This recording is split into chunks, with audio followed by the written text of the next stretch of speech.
మాతృదేవోభవ. నేను మీ డాక్టర్ శ్రీధర్. నా cell number 9295909819.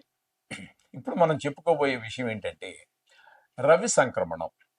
ఈ రవి సామాన్యంగా ఒక్కొక్క రాశిలో ఒక్కొక్క నెల చొప్పున తిరుగుతూ సంవత్సర కాలానికి పూర్తిగా ఒక రాశి చక్రాన్ని పూర్తి చేస్తారు. నెలకు ఒక్కొక్క రాశిలో మారుతూ ఉంటారు. కాబట్టి ఈయన ఒక రాశి నుంచి ఒక రాశికి వెళ్ళేటప్పుడు ఆయన ఇచ్చే ఫలితాలు ఒక్కొక్క రాశి మారుతూ ఉంటాయి. ఆయన ఒకే దగ్గర ఉంటారు కాబట్టి సంవత్సరం పాటు ఒకే దగ్గర ఉన్నారనుకోండి, ఇంచుమించుగా అలాంటి గ్రహాలకు ఆ సంవత్సరం అంతా అదే ఫలితాలు ఉంటాయి. కానీ ఈ రవి అనేటటువంటి ఆయన నెలకి మారుతూ ఉంటారు కాబట్టి రాసుల్లో ఫలితాలు ఒక్కొక్క రాశికి ఒక్కొక్క ఫలితం వస్తూ ఉంటుంది. ఒక్కొక్క నెలలా మారిపోతూ ఉంటాయి. అయితే ఈ గోచార ఫలితాలలో మనకి ఈ రవి ఒక నెల కాలం ఉండటం వల్ల ఫలితాలు మారటమే కాకుండా ఇక్కడ దీన్ని సంక్రమణం అంటూ ఉంటారు. ఒక రాశి నుంచి ఒక రాశికి మారడాన్ని సంక్రమణము అంటూ ఉంటారు. ఇక్కడ ఇప్పటి వరకు ఈ 15/3/2025 నుండి కుంభం నుండి మీనంలోకి ప్రవేశిస్తున్నారు. అక్కడ నెల రోజుల పాటు ఉంటారు. అంటే 14వ తారీఖు ఏప్రిల్ నెల 2025వ తారీఖు వరకు సూర్యభగవానుడు అక్కడే ఉంటూ ఉంటారు. ఇక్కడ మీనంలో ఉంటారు. ఇప్పుడు కుంభం నుంచి మీనంలోకి వెళ్తున్నారు కాబట్టి ఇక్కడ ఏ ఏ రాశుల వారికి ఏ ఏ ఫలితాలు వస్తాయి అనేటటువంటిది మనం తెలుసుకోవాల్సి ఉంటుంది. ఇక్కడ తద్వారా మేషరాశి ఇప్పుడు కుంభంలో మీనంలో ప్రవేశిస్తున్నారు కాబట్టి మీనరాశి నుంచే మన ఫలితాలు ప్రారంభం చేసుకుంటూ వస్తాం. ఇక్కడ మీనరాశిలో ప్రవేశించారు కాబట్టి 15వ తారీఖు 3వ నెల 2025 అక్కడి నుంచి ఒక నెల రోజుల పాటు ఇక్కడ జన్మంలోనే రవి యొక్క ప్రవేశం జరుగుతోంది. అంటే చంద్రుడు ఉన్న దగ్గర నుంచే ప్రవేశం జరుగుతున్నది. కాబట్టి ఇక్కడ ఈ మీనరాశి వారికి ఫలితాలు ఏ విధంగా ఉంటాయి అంటే దేహాతి చిత్త సంతాప కాలాతిక్రమ భోజనం బంధుమిత్ర సుహృద్వేష చంద్రరాశిగతో రవి.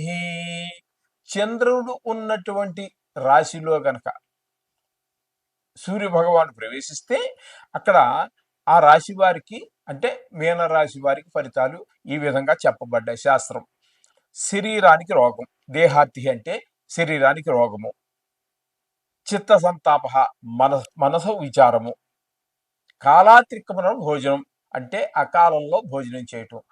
అంటే ఒక రోజు ఒక షెడ్యూల్గా ఒక టైం ఉంటుంది కదండి భోజనం చేయడానికి. ఆ టైం కాకుండా కాలానికి ముందుగా తినేయటం, కాలానికి తర్వాత చేయటం, అది నెల రోజులు ఒక రకంగా చేస్తే కూడా పర్వాలా, రోజుకు ఒక్కొక్క రకంగా జరుగుతూ ఉంటుంది. ఈ విధంగా అకాలమైనటువంటి భోజనం జరుగుతూ ఉంటుంది. బంధుమిత్ర సుహృద్వేష,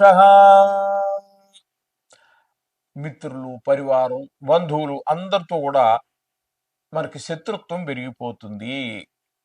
శత్రుత్వం, కలహం పెరిగిపోతుందని చెప్పేసి మనకి శాస్త్రం చెబుతోంది. అందుచేత మీనరాశి వారు కొంచెము ఆ యొక్క ఆ కోపాన్ని తగ్గించుకోవటం అవి చేసుకున్నట్టయితే చాలా ఆరోగ్యంగా ఉంటుంది. ఇంకొకటి ఏంటంటే మంచిది ఆరోగ్య విషయంలో, ఎందుకంటే సూర్య భగవానుడు అందరికీ రాజు, అందరికీ మీకు తెలుసా విషయం.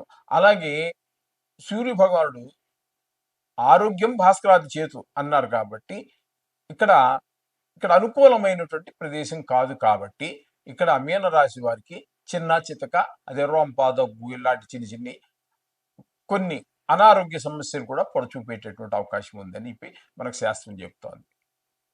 చేత సూర్య భగవానుడికి మనం పరిహారంగా ఖచ్చితంగా చెప్తున్నాం కదండి, ప్రతిరోజు కూడా మనకి ప్రతి నిమిషం కూడా ఆ భగవంతుని ఈ నవగ్రహాల యొక్క అధీనంలోనే మన జీవితం నడుస్తూ ఉంటుంది. కాబట్టి ఎవరు ఎన్నైనా చెప్పనివ్వండి, ఈ నవగ్రహాల యొక్క శ్లోకాలు, బీజాక్షరాలు ఏదో ఒకటి మీరు కనుక రోజు కనుక చేసుకున్నట్టయితే చిన్న చిన్న దోషాల నుంచి మనం బయటపడవచ్చు. ఒకవేళ ఇంతకు మించి కనుక ఏదైనా అనారోగ్యం గట్టిగా చేసినట్టయితే గోధుమలు 1 కేజీ బావు తీసుకోండి. ఒక బ్రాహ్మణుడికి 50 100 దక్షిణ ఇచ్చేసి అది కనుక దానం చేసుకున్నట్టయితే, అది కూడా ఆదివారం చెయ్యండి. అంటే తలుచుకోవడం, పూజ చేసుకోవడం ఏ రోజు చేసినా పర్వాలా. ఒక్క ఆదివారం సూర్య భగవానుడికి, ఆదిత్యుడు అంటే సూర్యుడే, ఆది అంటే ఆయన పేరు మీద వచ్చిందే కాబట్టి ఆ ఆదివారం రోజున మీరు ఆ ఫలితాలు అది ఆ దానం గనక ఒక బ్రాహ్మడికి ఇచ్చుకుని సంకల్పం చెప్పించుకోండి ఇట్లా. ఉమ్, జన్మరాశిలో సూర్యుడు ఉన్న వాళ్ళు పంతులు గారు చెప్తారులేండి అవన్నీ. ఆ గుళ్ళో కానీ ఎక్కడ ఒక పంతులు గారికి దానం ఇచ్చుకోండి, 50 రూపాయలు 100 మరి ఎంతో కొంత తీసుకుంటారు. తీసుకుని ఆ 1 కేజీ పావు గోధుమలు ఇచ్చేసేయండి. దానికి పరిష్కారం సరే. ఇప్పుడు మనము మకర రాశి వారికి సూర్య భగవానుడి యొక్క మీనరాశి సంచారం ఎప్పుడండి?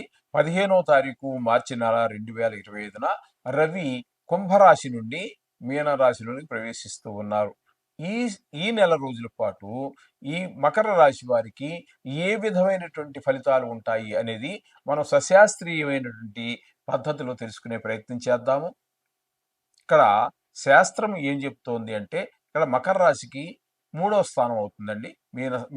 మీన రాశి కాబట్టి 3వ స్థానంలో రవి భగవానుడి యొక్క సంచారం జరుగుతోంది కాబట్టి ఇక్కడ ఆరోగ్యం నిత్య సంతోష బంధుమిత్ర సమాగమ అర్ధలాభం పుత్ర సౌఖ్యం